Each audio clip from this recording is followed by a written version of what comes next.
Practical 120. Develop dynamic HTML pages using JavaScript. Exercise. Create your ITI website. List out web page topic name only. 1. Home, જેમાં આઈટીઆઈનું નામ ધરાવતો logo તેમજ આઈટીઆઈનો photo principal ડેસ્કની માહિતી દર્શાવેલ છે. 2. Trade, જેમાં આઈટીઆઈમાં ચાલતા તમામ ટ્રેડ, પ્રવેશ લાયકાત, મુદત, મંજૂર બેઠકોની માહિતી દર્શાવેલ છે. 3. સ્ટાફ, જેમાં આઈટીઆઈના તમામ સ્ટાફ મેમ્બરના ફોટો, તેમનું નામ, ટ્રેડ તેમજ ક્વોલિફિકેશનની માહિતી દર્શાવેલ છે. 4. ગેલેરી, જેમાં આઈટીઆઈની બિલ્ડિંગ, ટ્રેડ, સ્પોર્ટ્સ વીક તેમજ મહત્વની ઇવેન્ટ માટે અલગ અલગ ગેલેરી દર્શાવેલ છે. 5. કોન્ટેક્ટ અસ, જેમાં આઈટીઆઈનું એડ્રેસ, કોન્ટેક્ટ નંબર તેમજ સોશિયલ મીડિયા પેજની લિંક દર્શાવેલ છે. Practical 121. Deploy web project using IIS. Give steps. Host your created website in your PC. 1. IIS enable કરો. Control panel, program and features, જ્યાં ડાબી બાજુ turn Windows features on or off click કરી વિન્ડોમાં internet information services select કરી okay આપતા IIS install થશે. 2. Website file તૈયાર કરો અને ફોલ્ડરમાં મૂકો. C drive :inetpub/mysite. 3. IIS manager ખોલો. 4. નવી વેબસાઇટ બનાવો. ડાબી બાજુ સાઇટ્સ પર રાઇટ ક્લિક આપીને એડ વેબસાઇટ આપો, જ્યાં site name my site, physical path C:/inetpub/mysite, binding type HTTP, binding port 80 આપી ઓકે આપીશું. 5. વેબસાઇટ ચેક કરો. કોઈપણ વેબ બ્રાઉઝરમાં http://localhost અથવા http://127.0.0.1 અથવા અન્ય કોઈ આઈપી એડ્રેસ દર્શાવતું હોય IIS મેનેજરમાં તો તે સિલેક્ટ કરવાનું રહેશે, જેથી તમને તમારી વેબસાઇટ જોવા મળશે. Practical 122. Create and modify simple macros. Exercise. Create a simple program with macro to add record in a table via simple form. તે માટે સૌપ્રથમ એક શીટમાં નેમ, જેન્ડર, સિટી, એજ, મોબાઈલ ધરાવતું ટેબલ તૈયાર કરીશું. બીજી શીટમાં સેવ ડેટાના લેવલ સાથે શીટ 1માં આપેલ કોલમ મુજબ ટેબલના હેડિંગ અને સાથે ખાલી સેલ મૂકીશું. હવે ડેવલપર મેનુમાં રેકોર્ડ મેક્રો, જ્યાં નામ, શોર્ટકટ કી આપીને શરૂ કરીશું.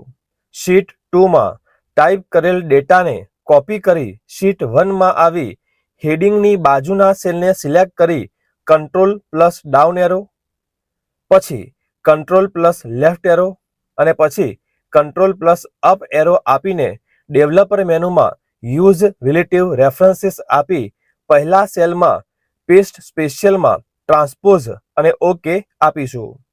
શીટ 2માં આવીને ડેટા દૂર કરી સ્ટોપ રેકોર્ડિંગ આપીશું. સેવ ડેટાને રાઇટ ક્લિકમાં અસાઇન મેક્રો આપીશું, જેથી તે એક બટનની જેમ કાર્ય કરશે. Practical 123. Perform form controls and create simple data entry form with macro. Exercise topic. Create a simple program with form control to add record in a table. જ્યાં સૌપ્રથમ એક શીટમાં SR નંબર, નેમ, એજ, ક્વોલિફિકેશન, સ્કોલરશિપ હેડિંગ ધરાવતું table તૈયાર કરી એક record નાખીશું. Developer મેનુમાં વિઝ્યુઅલ બેઝિક, જ્યાં શીટ 1 ને રાઇટ ક્લિક આપી યુઝર ફોર્મ સિલેક્ટ કરીશું, જેથી નવી વિન્ડોમાં નામ અને કેપ્શન બદલી શકો છો.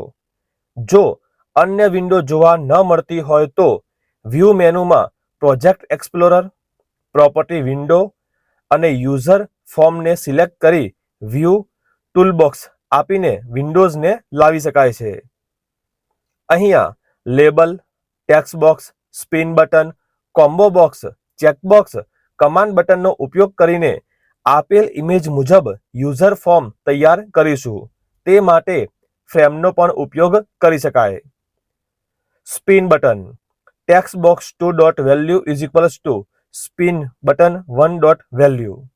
કોમ્બો બોક્સ, અન્ય કોઈ શીટમાં ક્વોલિફિકેશનનું લિસ્ટ દર્શાવી સિલેક્ટ કરીને તેને નામ આપીશું, જે કોપી કરીને VBAમાં આવીને કોમ્બો બોક્સમાં પ્રોપર્ટીની અંદર રો સોર્સ માં પેસ્ટ આપીશું, જેથી લિસ્ટમાં નામ જોવા મળશે. Exit button, unload me. Clear button, text box 1 dot value is equals to blank, text box 2 dot value is equals to blank, combo box 1 dot value is equals to blank, check box 1 dot value is equals to false. Add button, sheet 1 dot activate, range કૌંસમાં A1 dot end કૌંસમાં excel down dot offset કૌંસમાં 1 અલ્પવિરામ 0 dot value is equals two range કૌંસમાં A1 dot end કૌંસમાં excel down dot value plus 1. આ જ લાઇનને copy paste આપીશું, જ્યાં A1ની જગ્યાએ B1 અને અંતે ટેક્સ્ટ બોક્સ 1 ડોટ વેલ્યુ, ત્યાર પછી C1 text box 2 dot value, ત્યાર પછી D1 combo box 1 dot value આપીશું. If checkbox 1 dot value is equals to true, then અગાઉની લાઇનમાં E1 અને અંતે યસ, એલ્સ ફરીથી E1ની લાઇન, અંતે નો, ત્યાર પછી એન્ડ ઇફ અને અનલોડ મી. એડ ડેટા, કોપા એક્સપર્ટ ડોટ શો. હવે તમે ફોર્મ દ્વારા ડેટાની એન્ટ્રી કરી શકો છો. Practical 124, lookup data by using functions. Exercise topic, how to use VLOOKUP and HLOOKUP function in Excel.